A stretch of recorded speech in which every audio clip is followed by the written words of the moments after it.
Hello everybody and welcome to another community fortress. This one is very different from the norm, and I'll explain why in a moment. This fortress was sent in by Boofy, and the way I actually acquired this fortress is very different than my normal way. Well, Boofy also goes by familiar Shart7251 here on Reddit, and they posted this thread called Quick Easy OP Marks Dwarves, and spoilers, it's not quick nor easy. If you would like to see this specific thread, you can see this via the link down in the description of this video. I recommend going through this and giving it a look because, it's a thing. Anyway, so I commented, this is not quick nor easy, but it is impressive. And turns out they sent me the save file. So we're going to be going through this fortress.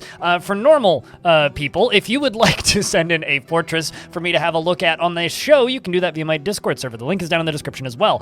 From there, you can then follow what everybody else is doing in the DF Save sharing room, and keep an eye out there because we're also going to be hosting some contests coming soon. That might end up happening after my vacation. It kind of depends on when I get around to drawing up the rules. I've been very busy this past week with my birthday and other things.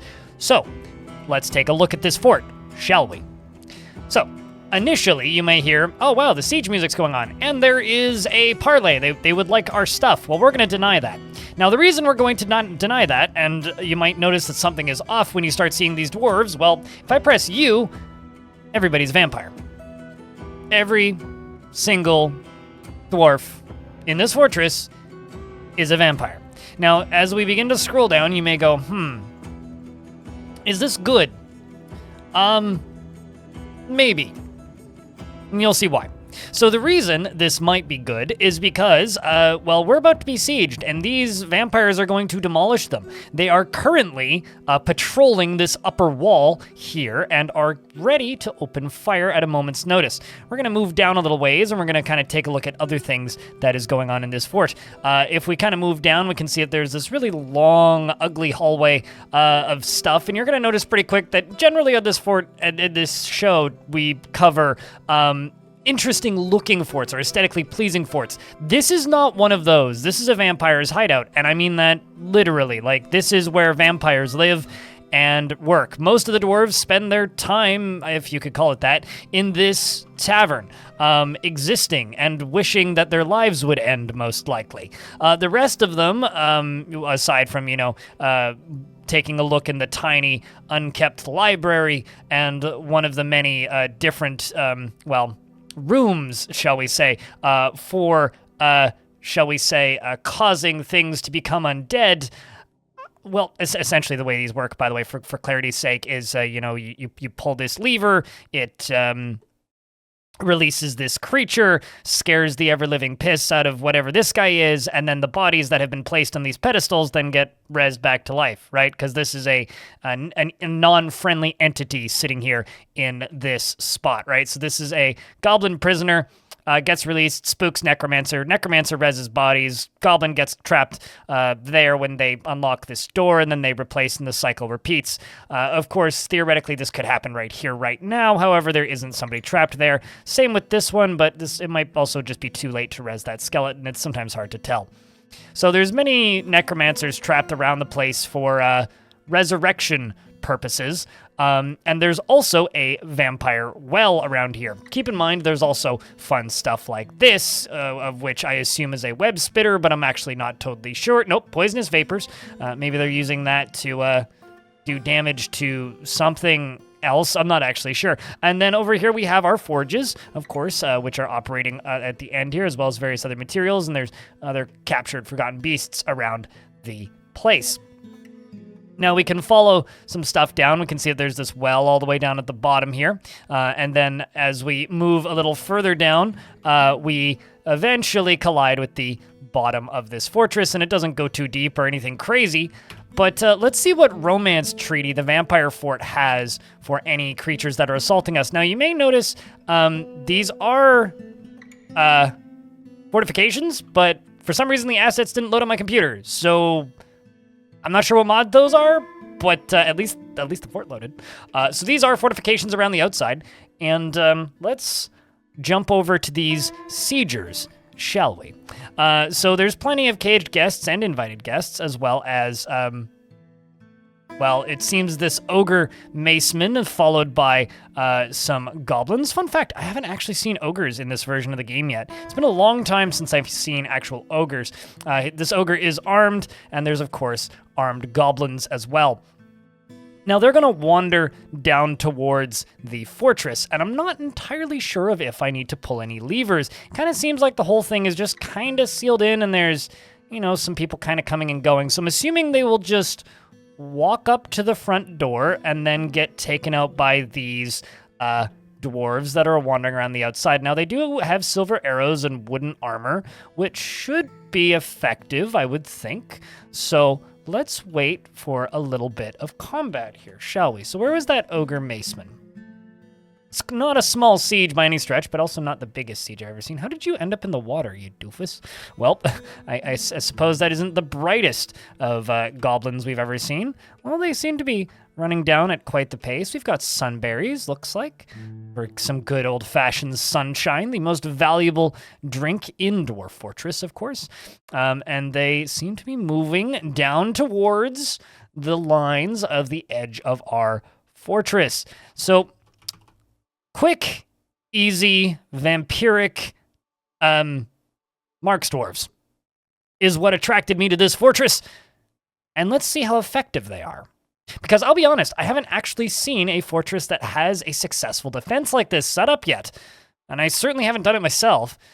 They used to be finicky in the older versions, but at least they worked consistently, and now it's a challenge to even make them work. So we'll see. They do seem to be moving forward. I'm going to close these combat logs. It does seem like there is some fighting here. I'm not entirely sure what oh, they're fighting with a Forgotten Beast? Oh, I don't even know then. There's a Forgotten Beast on the surface, turns out? Oh, hello, you. Well, seems like it's winning, or maybe it's certainly doing damage. That explains why some of them were drowning. Hopefully this doesn't just clear the siege before, they get away. What even are you? It's a great humanoid composed of clear glass. It has a broad shell and it squirms and fidgets. Beware its deadly dust. Well, that's not good. Hopefully they're able to take it out. It'd be kind of a shame if, we didn't even get to witness this destruction of this siege because... Oh, there they go. They got it. Well, looks like it is now no longer with us. I wonder who got the final hit. May actually be worth looking. Oh, looks like some of... Hold up. It seems like some of our Mark dwarves are fighting. Let's pay attention to that instead. So, we do have UV, Elite Marks Dwarf number 14, who is firing, is going to go pick up equipment now. Now you are firing. We've got goblins definitely taking damage and being taken out by these Marks Dwarves. Or Marks Vampires? Markspires. That's what we're going to call them. Seems like... the Stone Dwarf Elite Marks Dwarf is going to go pick up equipment. Now, I'm curious as to where their actual equipment is. I guess it's down here, hey? So they run over here, they jump down a layer, at which point then they go over and they grab more equipment. They pick up everything that they need, and just to double check, they're set for interesting. Just arrows? Huh. Not bolts. That's curious. So if you're set for just arrows, then... I wonder if they're using maybe I'm misremembering, but I wonder if they're using a mod that's letting them fire arrows out of bolts, or instead of bolts. Because I'm curious to see now if this is gonna work. If they're gonna be able to, yep, looks like they can certainly fire arrows out of crossbows. Now I'm curious if this is related to oh look, a fairy. I'm curious if this is related to a mod, or if this is just them doing this directly, because I don't actually know. So Boofy, if you're watching this, how did you get them to use arrows? I'm completely flabbergasted by this. But yeah, no, they are churning through this siege, kind of like nobody's business. We've got this dwarf rotten slayer out here with a pickaxe who appears to be doing something. And by something, I mean, absolutely, manhandling these goblins. They seem to be having a rather rough time dealing with this here rotten slayer. Does have nerve damage and is pretty fractured and dented, but at the same time seems to be doing at least an all right job. I wonder if this is a permanent resident or just somebody who's hanging out. Regardless, doesn't feel anything while in conflict. Should probably get backed up by your friends up here, I would think. Kind of don't want to take them off their route. I'm sure they'll patrol around. Where are you at? You not firing at anything? Doesn't look like it. Well, the Rotten Slayer seems to have perished, but are the dwarves going back to firing again? That's curious. They don't seem to be. The last few some certainly do seem to be getting caught in the actual cages down here. I wonder why you're... everybody just kind of seems to be stationed in places. I'm very worried that this fortress is going to fall and that I've done something wrong here because I don't know the exact order of operations. I'm going to tell them to station right here real quick. I'm just going to tell them to do that because I think they should probably be firing whatever bolts they have left at the enemy. Yes, they are certainly doing that. Let's see if we can pick off a few more of them. If I had designed this, I would have also put fortifications on the inside, so it was a little bit easier for them to, remove what was left in case of dire straits, because they don't seem to be doing the greatest job taking out the last few of these. Let's see if I can run you down here. Yeah, once again, are you still equipped? Okay, none of them have... maybe they've run out of arrows. Nope, they certainly haven't run out of arrows. And this is why I don't fully understand, I guess, how these work. Let's put them back onto this route and see if this helps. Well, they're going back onto the route. Are you firing? Nope, you're just waiting. The enemies are still sieging. Yeah, I don't trust Mark's dwarves, but this is still a fascinating little fortress.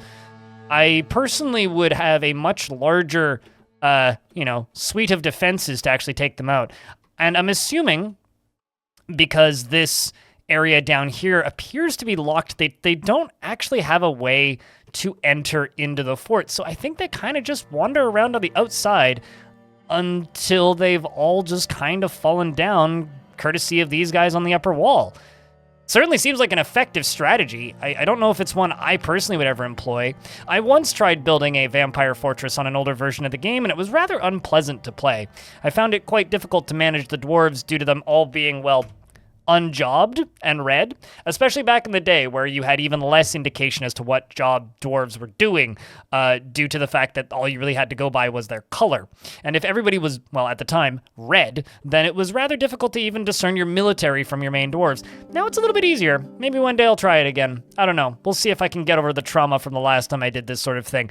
This fort is fascinating, and I implore you to go check out the Reddit thread, even though it's a little bit old now, it's 17 days old, and go look at how this was actually accomplished, because it is quite the story of a madman, shall we say. I'd love to know down in the comments section. Are you going to try and do something like this? Are you going to follow the easy one-step instructions on how to create a very simple vampire fortress for Mark's dwarves? Or is this something that's maybe a little bit too maniacal for you? Let me know down in the comments section. I'd love to know. If you want to see more forts, maybe not like this, but definitely more forts, check out this YouTube channel. I got more videos about Dwarf Fortress than you could reasonably watch in a lifetime, and, well, there's going to be more stuff. I'm starting to do some arena experiments, and, yeah, this fort just makes me uncomfortable. But it's also kind of a maniacal death machine that I'm quite envious of. I wish I had the creativity and malice to create something like this. Especially if you've done something like this, I'd absolutely love to know. Thank you very much for watching this video, and I hope to see you in the next one.